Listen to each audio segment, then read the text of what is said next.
तो दोस्तों, नेपाल को पता भी नहीं है कि जिस प्रोजेक्ट पर वो साइन कर रहा है वो केवल उसकी अर्थव्यवस्था को नहीं बल्कि उसकी संपूर्ण संप्रभुता को चीन के हाथों में सौंप सकता है। और यही वजह है कि सवाल उठता है कि चीन नेपाल को प्रोजेक्ट नहीं बल्कि रास्ता क्यों बनवाना चाहता है। और दूसरी अपडेट, कहा जाता था कि स्टेल्थ जेट्स को पकड़ा नहीं जा सकता, लेकिन अब भारत ने वो कर दिया है जो रडार की दुनिया में लगभग असंभव माना जाता था। ये एक ऐसी टेक्नोलॉजी है जिस पर अमेरिका 2016 से ही रिसर्च कर रहा था। चलिए दोनों अपडेट को विस्तार से समझते हैं, लेकिन आगे बढ़ने से पहले इस वीडियो को एक लाइक करके चैनल को सब्सक्राइब जरूर कर लीजिए। दरअसल दोस्तों, आज की जो खबर है वो सिर्फ एक न्यूज नहीं है, ये सीधी और साफ चेतावनी है, और वो भी भारत की तरफ से नेपाल को। भारत ने साफ कह दिया है कि भाई, दोस्ती अपनी जगह, लेकिन अपनी जमीन किसी के एजेंडे के लिए इस्तेमाल नहीं होने देंगे। क्यों? क्योंकि ये प्रोजेक्ट भारत के लिए फायदे से ज्यादा एक बड़ा खतरा नजर आ रहे हैं।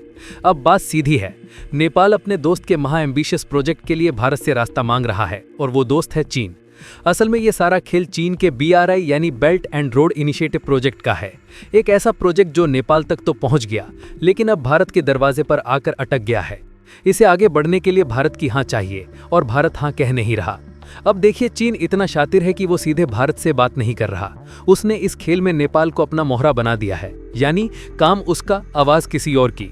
इसीलिए अभी हाल ही में नेपाल ने भारत से गुजारिश की कि प्लीज इस BRI यानी बेल्ट एंड रोड इनिशिएटिव को हरी झंडी दे दो, आप भी इसका हिस्सा बन जाओ। लेकिन भारत ये कैसे कर दे? आप और हम सब जानते हैं कि चीन का असली प्लान क्या है। वो नेपाल को एक गेटवे की तरह इस्तेमाल करके भारत के पूर्वोत्तर राज्यों जैसे अरुणाचल प्रदेश, असम, मणिपुर, मेघालय, मिजोरम, नागालैंड और त्रिपुरा में अपनी पहुंच बनाना चाहता है। लेकिन आप और हम जानते हैं कि BRI सिर्फ प्रोजेक्ट नहीं, ये चीन की स्ट्रेटेजी है, जिसे दुनिया स्ट्रिंग ऑफ पल्स कहती है। मतलब चीन भारत को घेरने के लिए भारत के पड़ोसी देशों में पैसा, निवेश और इंफ्रास्ट्रक्चर डालता है, ताकि कल को दबाव बनाने में आसानी हो। और ध्यान से सुनो, अगर ये प्रोजेक्ट भारत की जमीन से गुजरता तो चीन को सीधा रास्ता मिलता भारत के पूर्वोत्तर राज्यों तक, यानी भारत के सबसे संवेदनशील इलाके तक। और भाई, यहाँ मजाक की कोई जगह नहीं है। इसीलिए भारत ने बिना घुमाए फिराए साफ शब्दों में बोल दिया, रास्ता नहीं मिलेगा। दोस्तों, चीन का लक्ष्य सिर्फ BRI को बढ़ाना नहीं है, बल्कि उसे एक बड़े एशियाई हाईवे नेटवर्क के रूप में इस्तेमाल करना है। खतरा यही नहीं रुकता। ये दावा है कि चीन इस रेल या सड़क मार्ग को बिहार या उत्तर प्रदेश तक विस्तारित करना चाहता है। और ये बात केवल कल्पना नहीं है। चीनी मीडिया और टिप्पणीकारों ने स्वयं ये सुझाव दिया है कि ये रेल लिंक नेपाल के माध्यम से भारत तक जा सकता है। चीन ये खेल आज से नहीं खेल रहा, वो पहले ही तिब्बत में अपना पूरा इंफ्रास्ट्रक्चर मजबूत कर चुका है, ताकि वो पूरे दक्षिण एशिया पर, खासकर भारत पर मिलिट्री और इकोनॉमिक दबाव बना सके। अब नेपाल की स्थिति भी समझनी होगी। असल में नेपाल इस वक्त चीन के $3 अरब से भी ज्यादा के भारी भरकम कर्ज के जाल में फंसा हुआ है, और यही वो मजबूरी है कि उसे चीन की शर्तों पर चलना पड़ रहा है। इसका एक बड़ा उदाहरण देखिए। अकेले पोखरा इंटरनेशनल एयरपोर्ट बनाने के लिए नेपाल ने चीन के एक्सिम बैंक से 25 अरब रुपए का भारी कर्ज लिया है। लेकिन भारत की स्थिति साफ है। भारत BRI को एक कर्ज के जाल के रूप में देखता है, और भारत अपने पूर्वोत्तर क्षेत्रों में चीन की सैन्य या रणनीतिक मौजूदगी को बढ़ने नहीं देगा। यानी बात सरल है, भारत विकास का विरोध नहीं कर रहा, भारत अपनी सुरक्षा को प्राथमिकता दे रहा है। भारत का रुख इस पूरे मामले पर बिल्कुल साफ है। नेपाल चाहे अपने देश में जितने चाहे चीनी प्रोजेक्ट शुरू करे, ये उसका आंतरिक मामला है। लेकिन भारत अपनी सीमा और अपनी जमीन पर किसी भी चीनी प्रोजेक्ट को मंजूरी नहीं देगा। यानी BRI हो या कोई और हाईवे, भारत से रास्ता नहीं मिलेगा। अब जरा भारत की सबसे बड़ी चिंता को समझिए, जिसे चिकन नेक यानी सिलीगुड़ी कॉरिडोर कहते हैं। ये महज 13 किलोमीटर चौड़ा है, और यही एकमात्र रास्ता है जो पूर्वोत्तर भारत को बाकी भारत से जोड़ता है। खतरा यह है कि अगर चीन ने इस गर्दन को दबोच लिया तो हमारे 5 करोड़ लोग देश के बाकी हिस्से से पूरी तरह कट सकते हैं। भारत सिर्फ BRI का ही नहीं, बल्कि CPEC यानी चाइना पाकिस्तान इकोनॉमिक कॉरिडोर का भी विरोध करता है, जो पाकिस्तान अधिकृत कश्मीर से होकर गुजरता है। ये भारत की संप्रभुता पर सीधा सवाल है। अब बात नेपाल की स्थिति की। ये वही नेपाल है जिसे भारत ने 2017 में नेबरहुड फर्स्ट पॉलिसी के तहत 1.5 बिलियन की लाइन ऑफ क्रेडिट दी थी, और 2024 में जयनगर कुर्था रेल लाइन शुरू की, जिससे नेपाल का रेलवे नेटवर्क सीधे भारतीय रेल से जुड़ गया।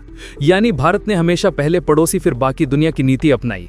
फिर भी आज नेपाल चीन की तरफ झुककर भारत की सुरक्षा और रणनीतिक हितों को नजरअंदाज कर रहा है। तो सवाल यह है, क्या एक कर्ज के दबाव में किसी देश को अपनी संप्रभुता और पड़ोसी संबंधों को दांव पर लगा देना चाहिए?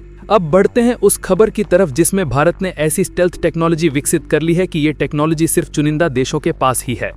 अभी तक इस फील्ड में चीन सबसे ऊपर होता था और अमेरिका दूसरे नंबर पर, और यहां तक कि रूस चौथे नंबर पर। दरअसल ये कोई मामूली खबर नहीं है। ये वो खबर है जिसने अमेरिका को झटका दे दिया है। अमेरिका के अंदर आजकल एक ऐसी चर्चा चल रही है जो राजनीति से बिल्कुल अलग है। ये चर्चा है इंडिया शॉक फैक्टर की, यानी भारत ने ऐसा कुछ कर दिया है जिसकी उम्मीद अमेरिका के टॉप स्ट्रेटेजिक एक्सपर्ट्स ने भी नहीं की थी। अब बात ध्यान से सुनो। अमेरिका मानकर चलता था कि भारत 15 से 20 साल तक सिर्फ पुरानी पारंपरिक सैन्य तकनीक पर ही अटका रहेगा, लेकिन यहीं अमेरिका की सबसे बड़ी गलतफहमी निकल गई, क्योंकि इंडिया ने डीआरडीओ के जरिए स्टेल्थ टेक्नोलॉजी की दुनिया में ऐसा धमाका किया है जो अमेरिका को सीधे सीधे शॉक में ले गया है। दरअसल डीआरडीओ ने अपने पहले फोटोनिक रडार का साइट एक्सेप्टेंस टेस्ट सफलतापूर्वक पूरा किया, मतलब सीधा सीधा खेल बदल देना।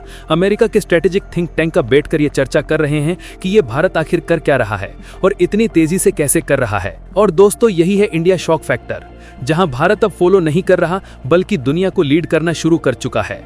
आज दुनिया जिस 5th generation stealth fighter jet पर इतराती है, वो सब भारत की नई टेक्नोलॉजी के सामने अपनी वैल्यू खो देंगे। खासकर चीन, जो हर दूसरे दिन 5th और 6th जनरेशन फाइटर जेट दिखाकर डींगे मारता है, अब समझ चुका है कि भारत ने उसे सीधे उस जगह कर चोट मारी है जहां वो खुद को सबसे ज्यादा मजबूत समझता था। क्योंकि भारत की ये फोटोनिक और क्वांटम सेंसिंग टेक्नोलॉजी किसी भी स्टेल्थ फाइटर जेट को वैसे ही पकड़ लेगी जैसे हम आज आसानी से किसी 4th जनरेशन फाइटर जेट को पकड़ लेते हैं। यानी चीन के वो फाइटर जेट जिन पर वो दुनिया को डराने की कोशिश करता है, भारत की इस तकनीक के सामने उनकी स्टेल्थ क्षमता सामान्य हो जाएगी। असल बात क्या है, दुनिया के बाकी देश आज भी रडार की पुरानी फ्रीक्वेंसी और सिग्नल रिफ्लेक्शन वाली तकनीक में उलझे हुए हैं, लेकिन भारत अब वहां पहुंच चुका है जहां रडार नहीं बल्कि लाइट बोलती है। हाँ, लाइट बेस्ड सेंसिंग, मतलब दुश्मन चाहे कितना भी स्टेल्थ क्यों ना बन जाए, उसके जेट का डिजाइन कितना भी छुपा लेने वाला क्यों ना हो, उसके शरीर पर कितना भी एब्जॉर्बिंग मटेरियल क्यों ना लगा हो, अगर उस जेट से एक छोटी सी लाइट भी टकरा गई तो भारत का सिस्टम उसे साफ देख लेगा।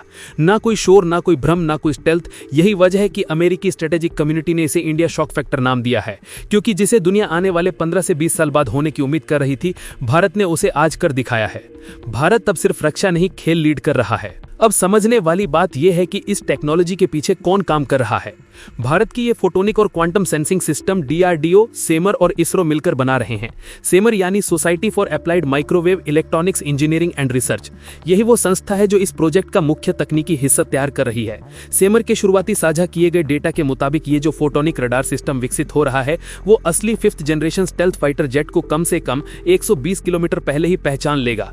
यहाँ असली का मतलब है ऐसा फाइटर जेट जो सच में पूरी तरह स्टेल्थ हो, सिर्फ दावा किया हुआ नहीं। यानी दुश्मन का विमान हवा में आने से काफी पहले ही भारत को उसकी सटीक लोकेशन पता होगी। और ये तो सिर्फ पहला चरण है। भारत जो क्वांटम सेंसिंग सिस्टम विकसित कर रहा है वो फोटोनिक से भी एक कदम आगे है।